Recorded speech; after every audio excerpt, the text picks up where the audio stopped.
My name is Nadder. I'm from Cairo, Egypt. I'm 38 and I have my own private business that I started about 8 years ago in the food business.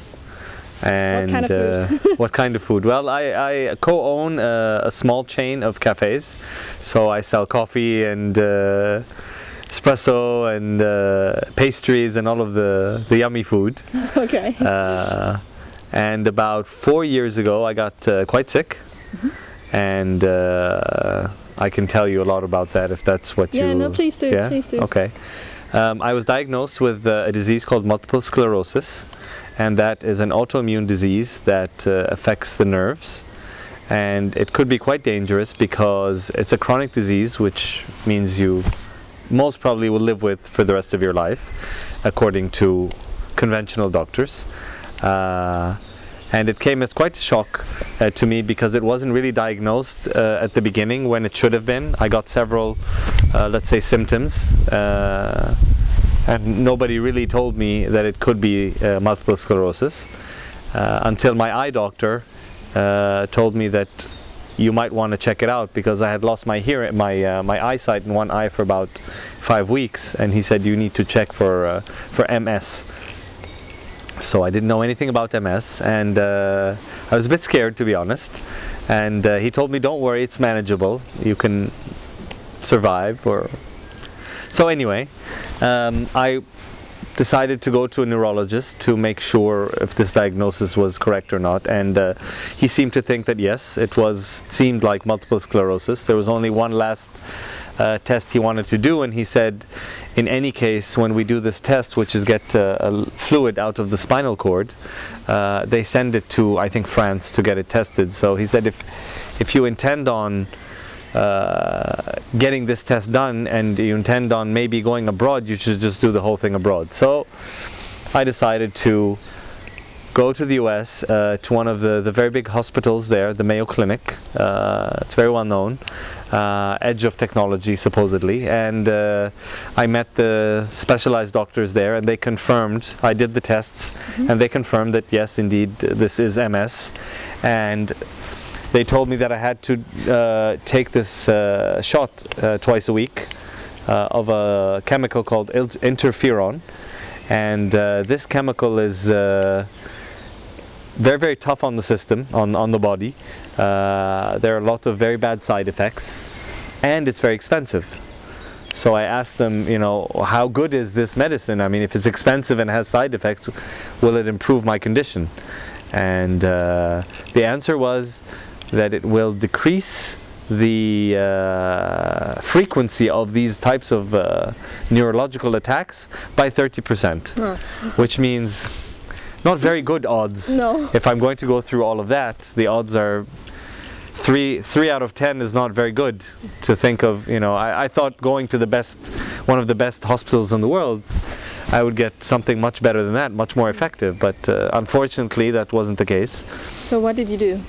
So the only thing that kept me going is that after you finish with the doctors, you sit down with a nurse who specialized in, I think, shock management. So, you know, a lot of people, when they hear news like this, they get shocked, and they need to, you know, have someone really, you know, work with them or talk to them just to calm them down. And she told me that with MS, lifestyle is huge, and this has become a sentence I will never forget. Lifestyle is huge. So that's what I tell everyone. So I told her, okay, well, what is lifestyle? What is it exactly? And she told me, well, if you smoke, you need to quit smoking. If you drink, you need to quit drinking. You need to exercise. You need to sleep well. You need to minimize stress. And I looked at her and I said, oh my God, you know, I have so much work to do. I score almost 0 on all of these things. Because I run my own business, I'm usually out most of the day, so I eat whatever is available. So my food is very bad. My sleep, I get home very late, so my sleep was very bad as well. I didn't exercise. Stress levels were very high when you run your own business, and you probably know that. Yeah. So everything was wrong. So it was good news and bad news at the same time, because it meant that there was something I can do about it. So I decided not to go for the medicine. They said, you know, you should take the interferon and work on your lifestyle. And I said, well, how do I know which one works? So I decided, okay, first I can try the less invasive, let's say, procedure, which is not do the chemicals, and let's see what I can do with my lifestyle. So I decided to do that. I went back with that in mind and tried within my own environment, and you know, I was still working and you know, doing everything that I normally do. It was impossible to, for me at least. I think I spent about 9 months trying to do things right, trying to quit smoking, trying to sleep better, and it just didn't work. Oh, no big improvement. It's very, I think it's very tough when you're in your own environment to make big changes, because a lifestyle change like this is quite, it's actually the exact opposite of what I was doing. So I had to start somewhere, and just by chance, somebody I know, a friend of a friend, told me that they read somewhere that there's a type of fasting that might be able to improve MS. Right. And so I was given the name Herbert Shelton, who was one of the natural hygienists. I didn't know anything about it now, but now I know a lot of, I know the whole history. But I found something called natural hygiene, a philosophy, a science, a society of people who believe in a certain way of life. And part of their belief was that fasting, or going for a long period of time without food, allows the body to heal itself or clean itself or rest at least.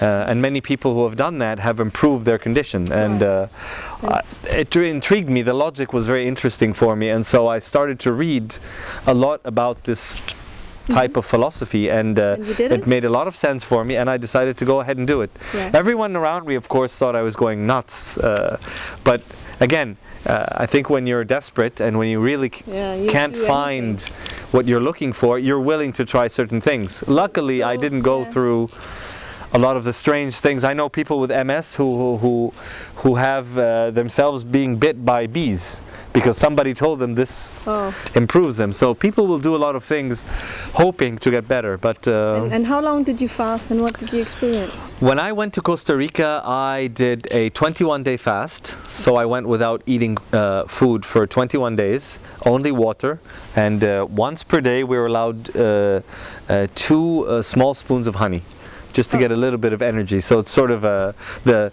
I don't know, the dessert of the day or the reward of the day. But other than that, you just are required to rest, give your body time to clean itself. And the nice thing about when you go to these places is that they educate you. So you get a lot of knowledge, and when you're ready to come back, hopefully you're much better in health-wise, but you come back and you're able to be motivated enough to be very different than most people, because you're living a certain way that's very different from the mainstream.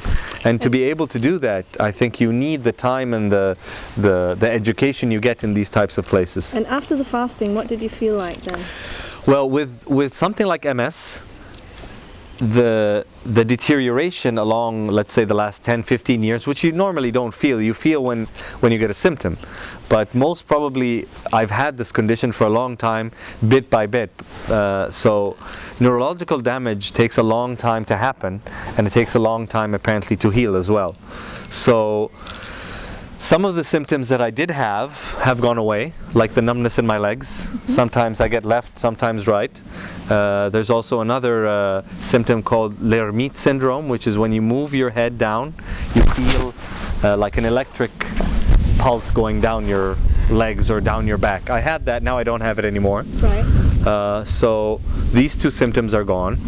And then I got improvements in other things that I never really, my skin got better, my sleep got better, my eyes definitely were, most of the time they were red, but my eyes are a lot brighter now. I used to have a lot of problems with my bowel movements, with hemorrhoids and piles, and I don't have it anymore. Right. So I think it gets rid of a lot of things, not only what you're going to do. The body just has time to do a lot of things. So since then I've been symptom free. It's been about 3 years. I have not got any new symptoms, and so far I feel great. I forget that I have a disease most of the time, and I've decided to as much as possible, and this is why I'm sitting with you, is to spread the word and to spread the awareness. There are solutions, but you need to be patient. You need to give your body time. Don't expect, if you're sick, you've probably been sick for a long time, so you need to have the patience to let your body improve and heal itself, just bit by bit. And how do you eat now? For a long time I ate after visiting Costa Rica and spending some time at Dr. Doug Graham's retreat as an intern. So I was helping people who were fasting. I was supervising. After that I ate raw food, I would say low-fat, raw vegan, sort of 80-10-10 style, maybe for at least a year. And then I think bit by bit I got exposed to some other doctors who are working in the food area, and bit by bit I found myself going back to some basic cooked foods, like some breads, maybe some potatoes. So far I eat some of that, but I'm very conscious of eating as much raw food as possible. I do a lot of green smoothies. I eat a lot of bananas and spinach. This is probably where I get most of my calories. Is this big lunch that I have. In the morning I have watermelons or cantaloupes. And in the evening is when I can have some cooked food, so I might have some brown rice, some vegetables, and then the salad and some fruit. So that's more or less what I do. Right. I still drink tea though, which is something I'm working on. But and how about the cigarettes? I quit smoking there. I used to smoke 2 packs a day. Very close relationship with cigarettes. I remember I took my cigarettes with me, fasting. And the doctor basically told me, listen, you will not need to smoke, you will not feel the need to smoke, but if you feel comfortable, you can have your cigarettes with you. But if you decide to actually smoke, then we're ending the fast and we're done. Well, we can't continue. So, and he seemed very confident when he told me that. He told me, listen, no problem. You will quit smoking, no cravings, no withdrawal symptoms, nothing. And the unfortunate part is he was right. Oh. It was so smooth. I mean, if I knew that quitting smoking was this easy, I would have quit 10 years ago. Wow. But, and it was just, and I never even am interested. It's been over 3 years, and I see people smoking, I smell the smoke, but it's gone. It's a phase or something that I did and I will never do again, and I'm not even curious. I don't have any cravings. So fasting works great even for something like that. You don't have to be chronically ill, but just going through that process, the body just cleans itself, and you smell cigarettes after that. You cannot imagine that you did that 40 times a day in my case, 40 cigarettes. So basically you're saying that you healed MS, or? I don't, that's a tricky question because with MS, some people can go through a phase where it's dormant, where you will not get any symptoms for 1, 2, even 5 years. And so it could be coincidence, but I think that I have at least stopped the progression of the disease. I mean, I still don't hear very well with one ear. I don't know if I'll ever get my hearing back or 100% there, but I have a feeling that, first of all, because some of my symptoms have gone away, and also seeing other people I know who have MS back home in Egypt, they're not getting any better. I'm hearing that this person, is, I don't know, not feeling well. This person gets numbness. So I see them getting, I think, worse, which is very unfortunate. But when I compare to what I'm doing, I'm active, I'm out, I'm not getting symptoms. So I don't want to say that, yes, I'm cured, but definitely I'm doing a lot better than the people I've seen who are of a similar age and have MS. So maybe in 10 years I can say yes. Yeah. But it's only been 3-4 years, so we'll see. But I'm positive. Do you have one final good advice for people with MS? People with MS? What should they do if they are really... I think sleep is extremely important. Yeah. Which a lot of people don't even think about. I think it's when our body has time to renew its energy. to renew is healing. I think diet is absolutely fundamental. If you ask me two things, I'll say sleep and eat. Okay. I mean, these are the things you really need to focus on with MS. Your diet is critical. What should they eat and how much should they sleep? If you can eat a low-fat, plant-based diet, I'm not going to talk about the raw now, but if you can just improve on getting dairy, there's a lot of research linking dairy to MS. So I think dairy products, milk, yogurt, cheese, all of that, if you can get that out of your system, that alone, I think can improve your condition a lot. And how much should people sleep? Until you wake up.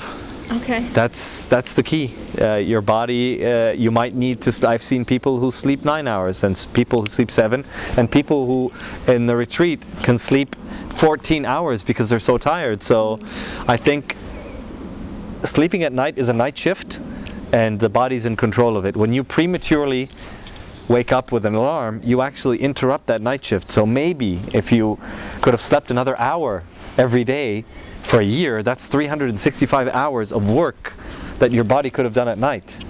But you woke up with the alarm and then you had a coffee and you're up and running, and then at night you sleep late and you only get 6 or 7 hours. So sleep, I think, is very important, very, very important. Okay. So that's my advice. And if you need anything else, definitely through Louise, give me a call or send me an email and I'll be happy to tell you all about it. Great. All right? Thank you so much. You're very welcome. Thank you.